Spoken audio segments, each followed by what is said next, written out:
लेकिन उस प्रोफेशन को एम ना समझें, उसको प्रोफेशन समझें। कबीर से कहा कि आप क्या हो? कबीर ने कहा लघु मति मोरी जाति जुलाहा। यहाँ जानने वाले जानते, मैं भी जाति से जुलाहा हूँ।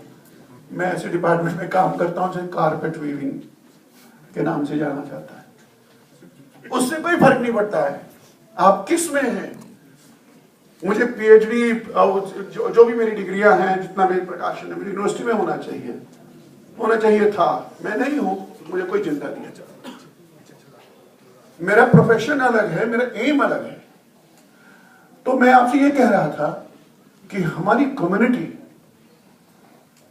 जिनके पूर्वजों के डिविडेंड्स पे हम आज जिंदा हैं, हमें अपने को अभी कंट्रीब्यूट नहीं किया। यहाँ संगीत के बादशाह लोग बैठे हैं, भजन जी हैं, लंग साहब हैं, हमारे छोटे दिलीप जी हैं, लवली यहाँ हैं। ये एक परंपरा की वर्तमान कड़ी है। इन्हें तो मालूम होगा ही निश्चित रूप से। अब ऐसे लोगों से मैं बात कर रहा हूं जो आज कर्नाटक संगीत कहलाता है, उसकी एडिफिस, उसका आधार, उसकी रीढ़ की हड्डी, उसका सारा ढांचा जो खड़ा है, वो एक कश्मीरी पंडित ने खड़ा किया। सारंग देव कहते हैं उसका नाम। सारंग देव ने संगीत रत्नाकर की रचना की, जिस पर सारा कर्नाटक म्यूजिक खड़ा है। मैंने कहा इतिहास लो, किसी भी जगह जाओ, किसी भी क्षेत्र में जाओ, उसकी कॉन्शियसनेस से अपने को बलवती करो, ताकत करो। अब बेचारे बेसहारा अनाथ नहीं हो। ये बच्चे हैं जिस मूवमेंट को आगे चलाने के लिए आगे आए, और उनको बताने की जरूरत नहीं पड़ती है कि हमारी पीठ पीछे अमरनाथ जी वैष्णवी रहे हैं, गडू साहब हैं, सुनील जी हैं, कई और दोस्त हैं। ये बल देता है आपको। इनको गाइडेंस दीजिए, लेकिन इनको स्वायत्तता, ऑटोनॉमी, फंक्शनल दीजिए बच्चों को। कहीं कि फंक्शनल ऑटोनॉमी है, ये आइडिया है, ये करो, जैसे तुमको लगता है करो, गो अहेड। बेटा, मेरे हाथ में 90 में मोबाइल नहीं था, इंटरनेट नहीं था, घरों में फोन तक नहीं थे, तंबुओं में रहते थे, किराए के मकानों में रहते थे। बिना इन संसाधनों के अगर हम इतना कुछ कर पाए हैं, जबकि दुनिया हमारे खिलाफ है, पार्टियां हमारे खिलाफ है, हम करते हुए, लड़ते हुए मरे हैं, लाठियां खाई हैं, जेलों में गए हैं, क्या नहीं किया है। आज 17-18 हजार से तकरीबन जो बच्चे इसमें हैं, हमारे कॉर्पोरेट वर्ल्ड में हैं, उनके लिए महाराष्ट्र और अन्य राज्यों की जो खिड़कियां, जो दरवाजे, जो अपॉर्चुनिटीज खुली हैं, और उस खुलवाने के पीछे भी आपकी बड़ी पीढ़ी थी, हमारी जनरेशन थी, बुजुर्ग जनरेशनों ने आपके लिए मौका दिया है।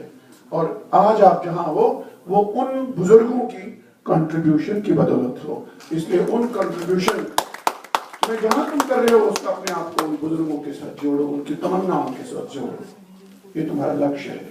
ये मत कहो कि कांग्रेस आपके साथ नहीं, बीजेपी आपके साथ नहीं, कम्युनिस्ट आपके साथ नहीं, लालू नहीं, नीतीश नहीं, कोई नहीं। मत होने दीजिए, निराश मत होइए। इनका ऐसी सिचुएशन के लिए खड़ा करिए कि इनको लगे कि इनके बिना नहीं चल सकते। उसकी राजनीति, उसकी नीतियां सोचिए और बुजुर्गों से पूछिए।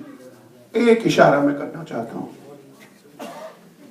2 साल पहले हमने एक रूट लिया, मध्य प्रदेश के रास्ते से आए, और उन कश्मीर मांग रहे हैं, कश्मीरी, पर कश्मीर यानी अपना हक मांग रहे हैं, रहने का हक, इस तरह रहने का हक कि 8वीं बार ना निकलना पड़े, इन क्लस्टर्स में नहीं, जिनके लिए रात दिन किया जाता है कि वहां आइए, फिर जाइए, फिर करिए, फिर ट्रांजिशन, एक और ट्रांजिशन, मुट्ठी उन कैंपों से निकल के आप उसमें आइए, अलग अलग ट्रांजिशन में आइए, फिर हम देखेंगे। ऐसे थोड़ी आप हमारे से कितने एक्सपेरिमेंट करोगे। जो हमने रास्ता लिया है, उस रास्ते के लिए दबाव कैसे कैसे बनाया जाना चाहिए। अब 20 साल हो गए, और नई स्ट्रेटजी, और नया क्या होना चाहिए।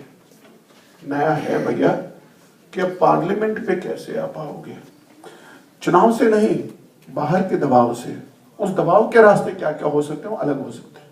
जैसे हम मध्य प्रदेश सरकार के ऋणी हैं, सारे कश्मीरी जितने भी भट्ट समाज हमारा है, कि उन्होंने सर्वसम्मति से, उसमें कांग्रेस के लोग भी थे, मुख्य रूप से भाजपा के थे, जितने भी थे, यूनैनिमसली उन्होंने रेजोल्यूशन किया, we are all with Kashmiri Pandits' struggle for their geopolitical rights.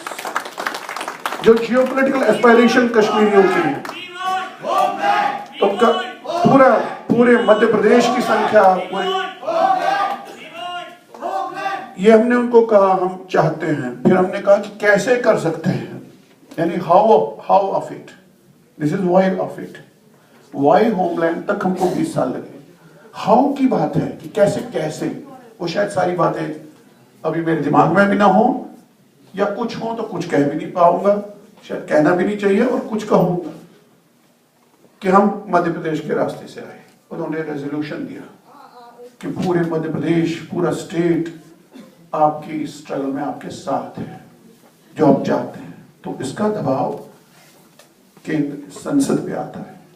हम चाहेंगे कि यही बात गुजरात के रास्ते भी आए, हम चाहेंगे कि यही बात छत्तीसगढ़ के रास्ते से भी आए, ये झारखंड से आए, ये कहीं अलग अलग राज्यों से आए।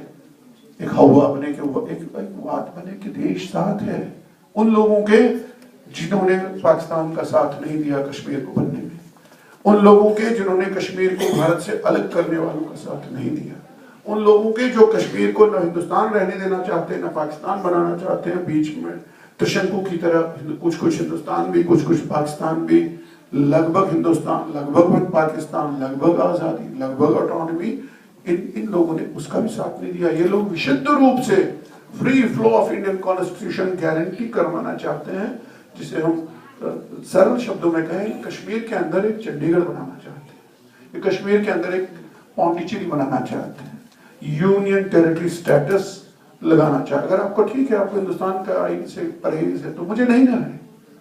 अगर डेमोक्रेसी का मतलब है कि मेरा भी हक है, हमारा भी हक है, तो हमको हमारा हक दें, सिंपल। इसकी पैकेजिंग कैसे करनी है, अब ये अपने इंटेलेक्चुअली सोचना है। मुझे खुशी है कि इस कार्यक्रम में, मैं समाप्त कर रहा हूँ अपनी बात के, आगे बहुत कार्यक्रम है, कि हम एक महत्वपूर्ण रेजोल्यूशन भी पास करेंगे, और वो है हाउ ऑफ होमलैंड से संबंधित। वो आगे आपको पता चलेगा कि हाउ क्या एक महत्वपूर्ण स्टेप